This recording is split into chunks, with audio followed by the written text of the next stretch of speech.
रीगा चीनी मिल में जब बंद हुआ उसके बाद बहुत सारे किसान के जो पैसे जो बकाए रह गए, तो उसमें क्या आप लोगों के पैसे उसमें बहुत ज़्यादा, मोर देन 7 लाख, मतलब 7 लाख से ज़्यादा मेरा उसके यहाँ मिल के यहाँ अभी नहीं मिला। नहीं मिला। झूठ बोल के लोगों को गुमराह करना, मतलब टीचर कोई गलत पढ़ाए, एक जाहिल आदमी अगर कोई किसी को गलत पढ़ाता है तो बात समझ में आती है या बताता है, लेकिन जो पैसा ले रहा है माहिर होने का, सच बोलने का पैसा ले रहा हो और झूठ बोल रहा है तो ये मुकम्मल हराम है और अनएथिकल है।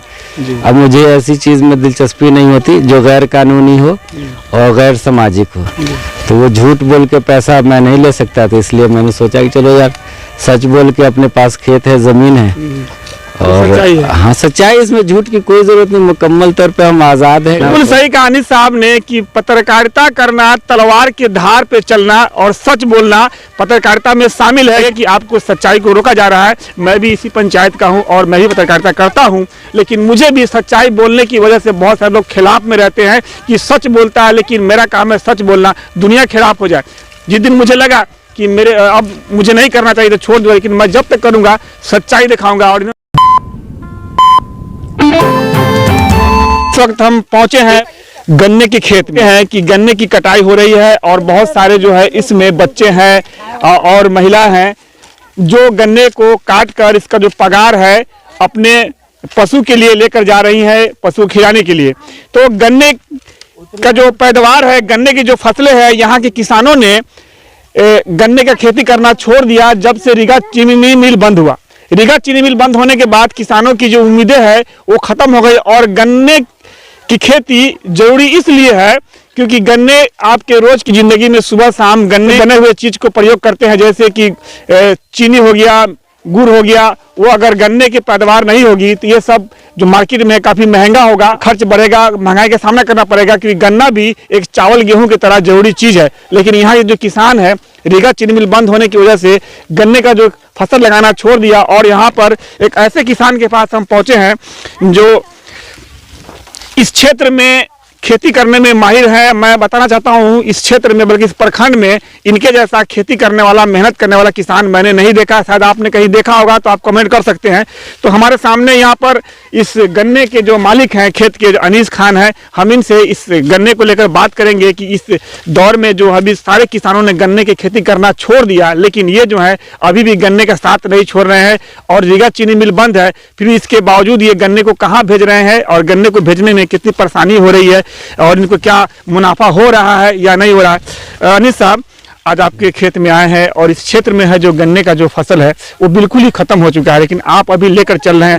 हमने इसको मेंटेन रखा है, कॉस्ट और प्रॉफिट का बैलेंस बना हुआ है। जो कॉस्टिंग है उससे ज़्यादा प्रॉफिट है। और ये कैसे है इसके लिए बता तो सकते हैं, लेकिन शायद अमल मुश्किल होगा। जैसे हम पतलों को इसमें जलाते हैं या बिछाते हैं, दोनों में से कोई एक काम होता है। साफ़ सफाई होती है वक्त पे या वक्त से पहले, इरिगेशन होता है, पटवन होता है, खाद पानी ट्रीटमेंट, पेस्टिसाइड हर्बिसाइड वगैरह का होता है। इसलिए गन्ना ये पिछले 5 साल से कट रहा है, ये 5वां फसल है इसका। इसको एक ही बार किए थे, 5 बार काट रहे हैं? हाँ, ये 2019 में इसको लगाया था जब रीगा मिल था, बाद से ये कंटिन्यू कर रहा है ये। और कंटिन्यू करने की वजह, जो चीज़ ज़रूरत है वो चीज़ हम पूरी कर रहे हैं खेत को या फसल को। जैसे धूप है वो मुफ्त में कुदरत की चीज़ है, नमी हमारा काम है पैदा करना या उसको बरकरार रखना, सफाई हमारा काम है जो हम करते हैं। अच्छा, अच्छे तरीके से आप खेती करते हैं। कितने एकड़ में है इस बार भी आप गन्ने को काट रहे हैं? अब खेती तो कम हो गई, रीगा का ज़माना था तो उस वक्त ज़्यादा खेती होती थी, काफ़ी कम कर लिया हमने इस वजह से कि कोई ठीक नहीं है। रीगा तो अब तक शुरू नहीं हुआ, गवर्नमेंट कहती है, लोग कहते हैं, लेकिन जो मेरे पास इंफॉर्मेशन है उसमें अभी कोई अपडेट नहीं है कि बिका नहीं बिका। अगर बिका है तो किसने लिया है, जो खबर मेरे पास है वो बहुत मजबूत मुस्तहकम खबर नहीं है, उड़ती फुड़ती है अभी तक। अच्छा, इस गन्ने को आप कहाँ भेज रहे हैं? ये गोपालगंज जाता है। इसको भेजने में मुनाफा हो रहा है? रीगा नजदीक था और जाहिर सी बात है मुनाफा अगर नहीं होता तो मैं नहीं करता। मुनाफा हाँ, मुश्किल तो है, तो मुश्किल चीज़ जो आसान काम है उसमें ऑक्सीजन यहाँ बनाने की ज़रूरत नहीं पड़ती। आप प्लांट लगाएंगे क्या फ़ायदा होगा? तो अगर ऑक्सीजन मुश्किल से मिलेगी, आप बनाएंगे तो फ़ायदा होगा। तो जो काम मुश्किल है उसी में मुनाफा है। अच्छा, रीगा और गोपालगंज भेजने में फ़र्क क्या है? रीगा काफ़ी नज़दीक था, गोपालगंज की दूरी है। ज़्यादा बचत होता था रीगा में, हाँ जाहिर सी बात है, आना जाना आसान था, घर की बात थी। ये काफ़ी नियर अबाउट 130, 140, 100 किलोमीटर है ये दूरी है। 2-4 दिन, कम से कम 4 दिन 5 दिन लगता है। मिल नहीं ले रहा, सिधौलिया का हम लोग का अलॉटमेंट है, सिधौलिया अब तक नहीं गन्ना ले रहा है। हर दिन वो नया नया कायदा कानून लाते हैं, है ना। अच्छा, रीगा चीनी मिल में जब बंद हुआ उसके बाद बहुत सारे किसान के जो पैसे जो बकाए रह गए, तो उसमें क्या आप लोगों के पैसे भरे? उसमें बहुत ज़्यादा, मोर देन 7 लाख, मतलब 7 लाख से ज़्यादा मेरा उसके यहाँ मिल के यहाँ अभी नहीं मिला। नहीं मिला। क्या कुछ उम्मीद है कि नहीं? उम्मीद मुझे जो मेरा तजर्बा है बिहार के मिल को लेके वो बहुत अच्छा नहीं है। कई मिल जो बंद हुआ आज तक चला नहीं है। अब देखते हैं, रीगा चलता है तो अच्छी बात है। बताया जा रहा है रीगा पर काम हो रहा है, दूसरे कंपनी ने ले लिया है, उसको जल्द शुरू करेगा। तो कंपनी ने जो इसने भी लिया, मैंने भी अखबार में पढ़ा था, चंदे के स्टाफ से भी बात है, तो स्टाफ कोई अपडेट नहीं, कहते हैं कि जो आपको इल्म है वही मुझे इल्म है ना। ग्राउंड पे कोई वर्क होता नज़र नहीं आ रहा है। यहाँ ग्राउंड पे काम होता, साफ सफाई होती, मेंटेनेंस का काम होता, ऐसा कुछ मेरे इल्म में एक आध माह पहले मेरी बात है स्टाफ से। इधर 1 माह के अंदर में कोई अपडेट है तो नहीं मुझे मालूम। 1 आध माह पहले जो बात हुई थी उस एतबार से कोई अपडेट जो है वो निगेटिव, पॉजिटिव कुछ नज़र नहीं आ रहा। तो रीगा चीनी मिल बंद होने से यहाँ के जो किसान है वो मायूस हुए और खेती करना छोड़ दिए। लेकिन एक ऐसे किसान है जिनके पास मैं मौजूद हूँ, अनीस खान। मैं इनके बारे में बताना चाहता हूँ कि पहले ये एक पत्रकार थे। और ये कौन से चैनल पे थे आप? ETV नेटवर्क, जो आज नेटवर्क 18 है। 18 है, हाँ। तो आपने क्यों छोड़ दिया उसको? अब 2014 के बाद हालात बदले और हालात ऐसे नहीं है कि वहाँ पे सस्टेन किया जाए। जो सबको मालूम है कि सच बोलना मुश्किल है, तो झूठ बोल के लोगों को गुमराह करना, मतलब टीचर कोई गलत पढ़ाए, एक जाहिल आदमी अगर कोई किसी को गलत पढ़ाता है तो बात समझ में आती है या बताता है। लेकिन जो पैसा ले रहा है माहिर होने का, सच बोलने का पैसा ले रहा हो और झूठ बोल रहा हो तो ये मुकम्मल हराम है और अनएथिकल है। अब मुझे ऐसी चीज़ में दिलचस्पी नहीं होती जो गैर कानूनी हो और गैर सामाजिक हो। तो वो झूठ बोल के पैसा मैं नहीं ले सकता, तो इसलिए मैंने सोचा कि चलो यार सच बोल के, अपने पास खेत है, ज़मीन है और हाँ सच्चाई, इसमें झूठ की कोई ज़रूरत नहीं। मुकम्मल तौर पे हम आज़ाद है, झूठ नहीं बोलना होता है ना। तो बिल्कुल सही कहा अनीस साहब ने कि पत्रकारिता करना, तलवार की धार पे चलना और सच बोलना, पत्रकारिता में शामिल में ब्लड में जो शामिल होता है सच्चाई, उस तरह से पत्रकारिता में सच्चाई होनी चाहिए। और सच्चाई जहां पर लगे कि आपको सच्चाई को रोका जा रहा है, मैं भी इसी पंचायत का हूं और मैं भी पत्रकारिता करता हूं, लेकिन मुझे भी सच्चाई बोलने की वजह से बहुत सारे लोग खिलाफ में रहते हैं कि सच बोलता है, लेकिन मेरा काम है सच बोलना, दुनिया खिलाफ हो जाए। जिस दिन मुझे लगा कि मेरे अब मुझे नहीं करना चाहिए तो छोड़ दो, लेकिन मैं जब तक करूंगा सच्चाई दिखाऊंगा। और कि सच्चाई को दिखाना पड़ता है और सच्चाई दिखाने पर दुनिया खिलाफ में जाती है। जिनके खिलाफ दिखाएंगे और जो पैसे लेते हैं वो अपने पैसे का सही प्रयोग नहीं करते। इस बात से जो जिस काम का पैसा ले रहा है, जो उजरत ले रहा है, जॉब कर रहा है, उसे निभाना चाहिए।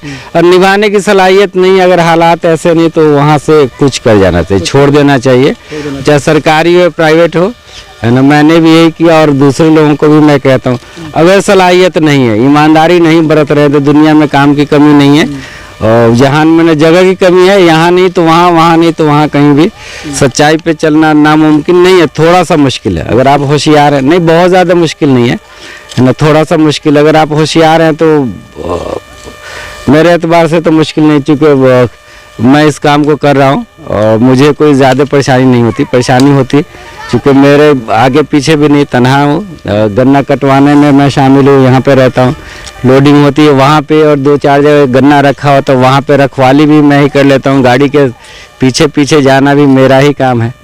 हाँ, ये है कि एक इमेज बनाना पड़ेगा कि न बेईमानी करना है, न बेईमानी बर्दाश्त करना है, न गलत करना है और ना ही गलत बर्दाश्त। इमेज बन जाता है तो चीज़ें हो जाती हैं। अच्छा, बहुत सारे किसान जो है गन्ने का फसल लगाना छोड़ दिए हैं, उनको लगता है कि मुनाफा नहीं है, लेकिन आप जो बता रहे तो उनको क्या कहेंगे? उनको मुनाफा सब्जी से ज़्यादा तो नहीं है और बाग वगैरह से, आम लीची से ज़्यादा नहीं है, लेकिन आम लीची में 5-10 ईयर्स वेट करना पड़ता है। है ना। जिसको वेट करना है वो बाग लगाए, और जिसको वेट नहीं हर साल लेना है तो गन्ना बेहतर है। और बेहतर नहीं होता तो चूँकि मेरा काम बिहार में है, आराम दिल्ली में है। फैमिली दिल्ली रहती है, वहीं बच्चे पढ़ रहे हैं, काम यहाँ 1-2 माह होता है, आए गन्ने और कटवा फिर जाएंगे, वहाँ आराम होगा मुकम्मल 1 ईयर, नियर अबाउट 10 मंथ या 10-11 मंथ। उसके बाद फिर यहाँ काम होगा, और इसी से सारी चीज़ें चल रही हैं, बहुत मज़े में चल रही है। मतलब ऑलवेज बैलेंस होता है, हम कभी लोनी नहीं होते हैं, मतलब मेरे ऊपर कर्ज नहीं है, बहुत बेहतरीन ज़िंदगी है ना। तो 11 महीना इन्होंने बताया कि 11 मंथ 11 महीना ये दिल्ली में रहते हैं, लेकिन 1 महीना यहाँ आते हैं, खेती करते हैं। तो ये इससे जाहिर हुआ कि किसान के लिए सबसे बेहतर जो खेती है वो गन्ने का खेती है। आप गन्ने का खेत लगा दे, आप हिंदुस्तान के किसी कोने में कमाने चले जाएं, आपका गन्ना महफूज रहेगा। आप सारे लोग नहीं जाएं, है ना, सारे जाएंगे तो खेती खेत जाना चाहें, जाना नहीं चाहे वो। आप अगर गन्ना खेत करके यहाँ से निकल गए, दिल्ली बॉम्बे चले गए, तो आप आएंगे, खेत की सफाई करवाएंगे, कटवाएंगे नहीं। बशर्ते कि अगर आपका इमेज बना हो सोसाइटी में, लोगों के दरमियान में, कि नहीं ये गलत करता है और ना गलत बर्दाश्त करता है, फिर आप सस्टेन कर इंग्लैंड चल जाएंगे। गन्ना नुकसान होता है मेरा, लेकिन जो नुकसान ऐसा नहीं है कि जिसके चलते वो खेती छोड़ी जाए। नुकसान होता है, लोग काटते हैं, है ना, चोरी करते हैं, इससे इनका खेत से भी मांग के या चोरी करके भी। लालच का चीज है जिसको लगता है खा लेते हैं। लालच की बहुत सारी चीजें, लालच तो बेईमानों के लिए है, मेरे या ईमानदार के लिए लालच नहीं। उसके लिए ईमानदार तो अर्न करता है, किसी चीज को हासिल करता है, वो लालच नहीं, तमन्ना रखता है और उस तमन्ना की तकमील के लिए उस चीज को हासिल करता है।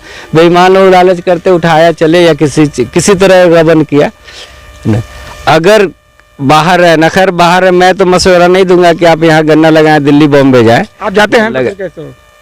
कहा तो मेरा, अरे मैं इसी सोसाइटी में पैदा हुआ, मेरा खानदानी इमेज है, पहले से इमेज है, मेरा अपना जाति है, बाप दादा का इमेज है, मेरा जाति है कि ये गलत नहीं करता है, गलत बर्दाश्त भी नहीं करता। इसी के सहारे चीज़ें चल रही हैं, जब तक चल रही हैं चलेंगी, इंशाल्लाह आइंदा भी चलती रहेंगी। नुकसान होता है, लेकिन ऐसा नुकसान नहीं होता कि हाँ फरार अख्तियार किया जाए, इस चीज़ को छोड़ा जाए। नुकसान है। बहुत बहुत धन्यवाद आपका जो आपने समय दिया। मैं बताना चाहता हूं कि पहले ऐसे किसान हैं जिनसे बात कर मुझे खुशी हुई और बहुत सारा ज्ञान मिला, और ये पत्रकार भी हैं, और इन्होंने दर्शाया कि सच्चाई क्या होता है और झूठ क्या होता है, ईमानदारी क्या होता है, बेईमानी क्या होता है, इन्होंने बताया। पुलों पर चलने वाले किसान से मैंने बात किया, अनीस खान, जो पहले भी रह चुके हैं, बहुत सारी सच्चाई इन्होंने दर्शाया है। लेकिन विकास की बात करने वाले सरकार विकास की बात करते हैं, और यहाँ किसान के लिए रीगा चीनी मिल जो बंद हो गया, अब तक उसको चालू नहीं कराया गया। सरकार जो है अपने सत्ता के लिए लड़ती है, अपने पार्टी को चेंज करती है, सरकारें बदल रही है, पार्टियां बदल रही है, लेकिन किसान जो है उनका हालात नहीं बदल रहा है। सिस्टम जो है, बिहार का जो सिस्टम है वो सिस्टम नहीं बदल रहा है। जैसा गरीब लोगों का विकास नहीं होता, गरीब के छोटे बच्चों का विकास नहीं होता, बल्कि झूठ ही झूठ बढ़ता जाता है और सच्चाई दबती जाती है। तो आज का ये हमारा रिपोर्ट इस गन्ने की खेत से कैसा लगा, आप भी कमेंट बॉक्स में जरूर जवाब दें। अभी के लिए इतना ही, और अपडेट खबरों के लिए हमारे साथ बने रहें, देखते रहें बदलता हिंदुस्तान न्यूज़ चैनल।